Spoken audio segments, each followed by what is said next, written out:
नमस्कार। आज के इस वीडियो में हम बात करेंगे जीन उत्परिवर्तन का आणविक आधार। पिछले वीडियो में हमने बात की थी गुणसूत्रीय उत्परिवर्तन। गुणसूत्रीय उत्परिवर्तन में गुणसूत्र की संख्या में उत्परिवर्तन, गुणसूत्र की संरचना में परिवर्तन। लेकिन उसके पश्चात अब हम जो बात कर रहे हैं molecular basis of gene mutation, गुणसूत्रीय उत्परिवर्तन के बाद जीन उत्परिवर्तन। जीन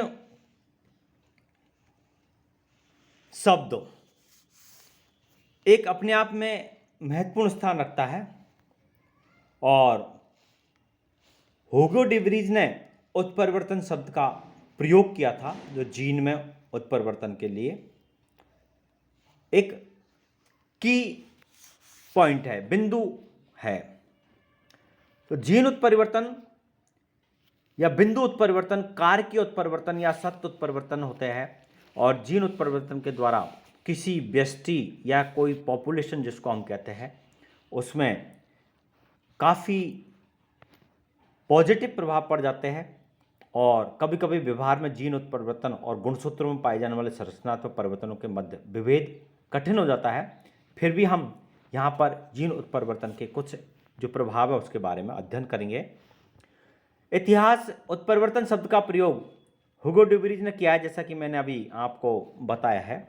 और सबसे पहले जीन उत्परिवर्तन का जो उदाहरण है 1791 में सेठ राइट एक भेड़ का मालिक था, भेड़ों का झुंड जिसके पास था उसका मालिक था। उसने देखा कि भेड़ों के झुंड में एक छोटी टांगों वाला मेमना पाया गया।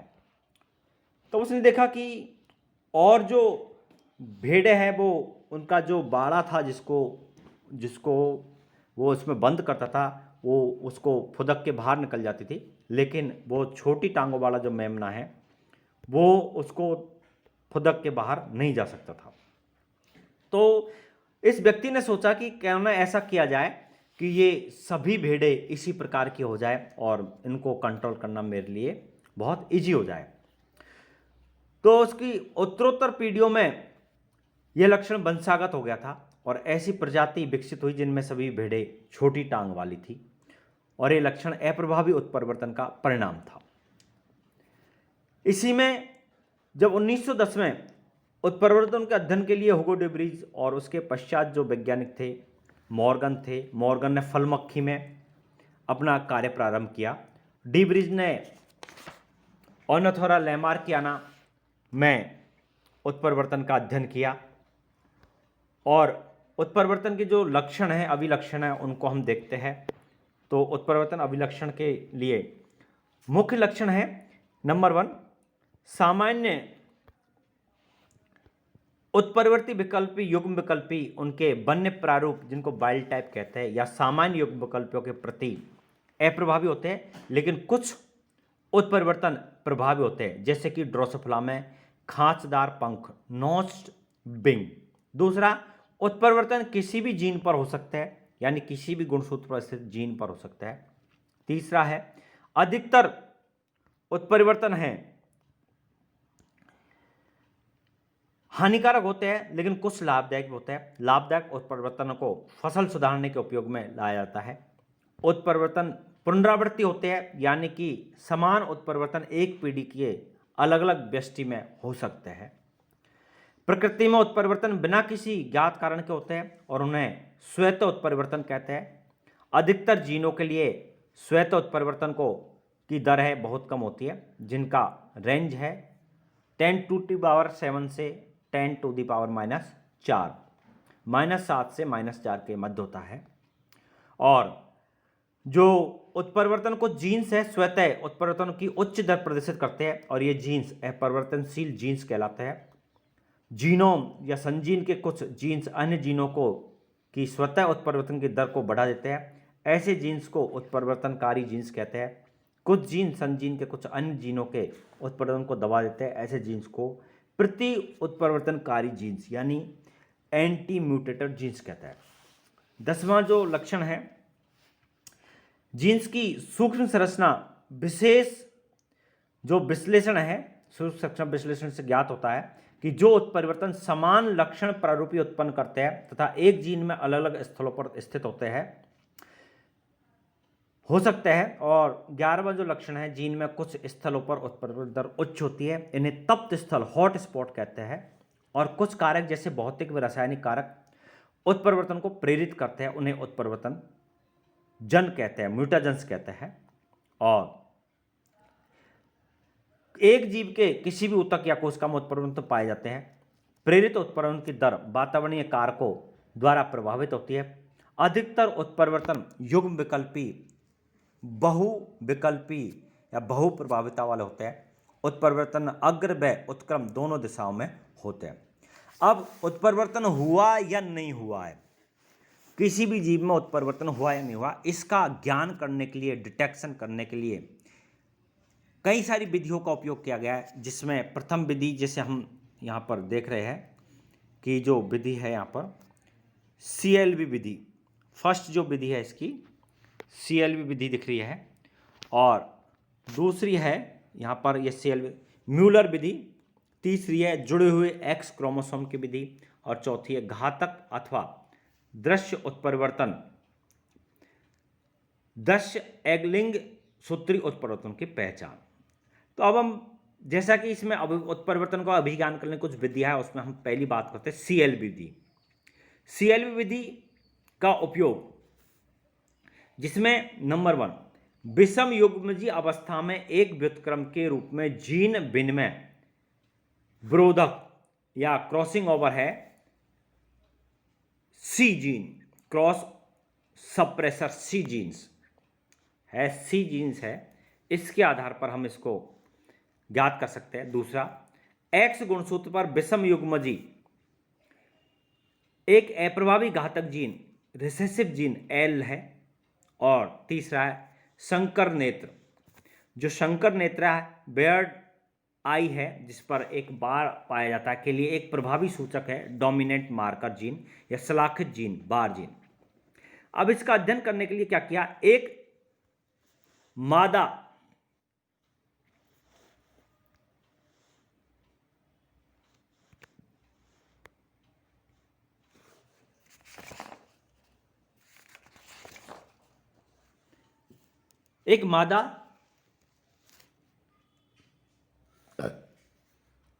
फल मक्खी के दोनों X गुणसूत्रों में से एक पर ये तीनों लक्षण उपस्थित थे और दूसरा X गुणसूत्र सामान्य था। उत्परिवर्तन प्रेरणा के लिए नर मक्खियों को विकिरणित किया गया और इन विकिरणित नर मक्खियों का CLV मादा मक्खियों के साथ संकरण कराएगा। इन संकरण प्राप्त CLV विधि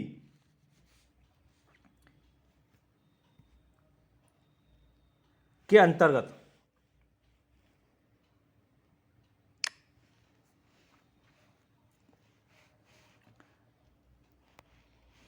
जो संकरण प्राप्त CLV गुणसूत्रधारी नर संतान की स्वतः ही मृत्यु हो जाती है, जैसा कि चित्र 5.1 में दर्शाया गया है। और CLV मादा मक्खियों का चयन सर्वप्रथम शलाखित लक्षण प्रारूप द्वारा किया जा सकता है। इन चयन की गई मादा मक्खियों का संकरण पुनः सामान्य नर मक्खियों के साथ कराया जाता है और संकरण से प्राप्त संतति की नर मक्खियों में 50% की मृत्यु CLV गुणसूत्र के कारण हो जाती है और शेष 50% नर मक्खियों में यह X गुणसूत्र होता है, जिसमें प्रेरित उत्परिवर्तन भी हो सकता है और नहीं भी। घातक उत्परिवर्तनों को भी हो भी सकते हैं और नहीं भी हो सकते, और घातक उत्परिवर्तनों के प्रेरित होने पर शेष 50% नर मक्खियाँ भी मर जाएगी, अर्थात उत्परिवर्तन के प्रेरित होने पर नर मक्खियाँ बिल्कुल भी प्राप्त नहीं होगी। और दूसरी और यदि घातक उत्परिवर्तन प्रेरित नहीं हुआ तो 50% नर मक्खियाँ जीवित रहेंगी, जिससे संतति में नर और मादा का अनुपात, मादा और नर का अनुपात 2:1 होगा, जैसा कि इस चित्र में दिखाया गया है। ये CLV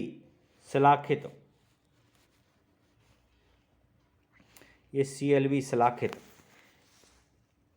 एक मादा है और ये सामान्य मेल है जिसमें विकिरणन किया गया है, यानी इसको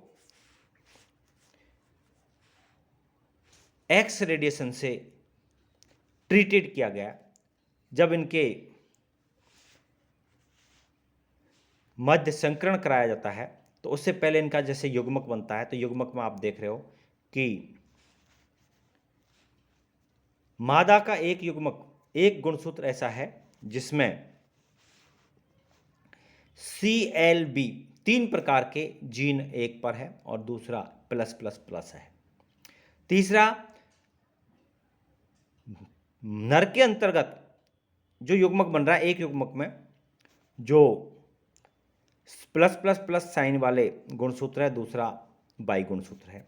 अब इनको ट्रीटेड तो कर ही दिया नर को, इनके मध्य जब संकरण कराया जाता है तो यहाँ पर आप देखते हो पहली कंडीशन में ऐसी मादा प्राप्त होती है जिसमें CLB है और इधर नर से आया हुआ X गुणसूत्र जिस पर प्लस प्लस प्लस है।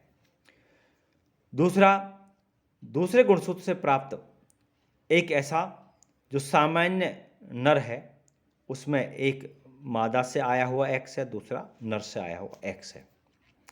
इसी तरह एक X गुणसूत्र का नर के बाई गुणसूत्र से ट्रीटेड है उससे कॉम्बिनेशन होने पर नर जो है वो उसकी मृत्यु हो जाएगी और नर पैदा नहीं होगा। लेकिन मादा का जो बिना CLB वाला, जिसमें डोमिनेंट नहीं है, उस वाला जीन है, उस जीन से एक गुणसूत्र आता है और मेल का वाई गुणसूत्र आता है, तो ये सामान्य मेल रहेगा। ये संतति सेकंड है। अब हम देखते हैं यहाँ पर कि इस संतति में अगर हम सामान्य जो फीमेल है, दोनों फीमेल में से अगर हम CLB वाली फीमेल को हम उसका ट्रीटेड एक सामान्य मेल से सेकंड संतति से प्राप्त उसको क्रॉस करवाते हैं तो CLB शलाकित फीमेल है, उसमें CLB है गुणसूत्र और दूसरा ऐसी फीमेल आएगी जो कि पुराना जिसमें X गुणसूत्र फीमेल से ही गया था जनक से, तो CLB शलाकित फीमेल यहाँ पर पैदा होती है। और हम देखते हैं कि